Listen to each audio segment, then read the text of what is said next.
এখন এই মূর্তির বিরুদ্ধে কথা বললে এরা হবে জঙ্গি, মূর্তির বিরুদ্ধে কথা বললে এরা হবে কি তালেবান। মুসলমান কোরআন বিশ্বাস করে, মুসলমান রাসূলের হাদিস বিশ্বাস করে, এরা নাকি কোরআন হাদিসে ভাস্কর্য সম্পর্কে আয়াত খুঁজে পায় না।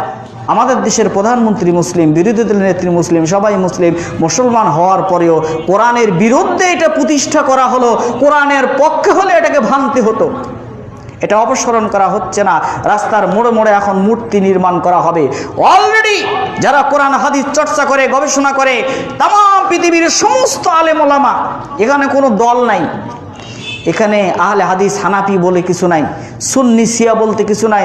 মুসলিম যারা দাবির সমস্ত আলেম ওলামা সরকারের কাছে আবেদন জানাচ্ছে, বিক্ষোভ করতেছে, এই বিষয়ে কথা বলতেছে, কিন্তু সরকার গুরুত্বই দিচ্ছে না। সরকারি দলের কিছু লোক আর কিছু বামপন্থী আর কিছু নাস্তিক, এরা এই মুসলমানদের বিরুদ্ধে, কোরআন হাদিসের বিরুদ্ধে তারা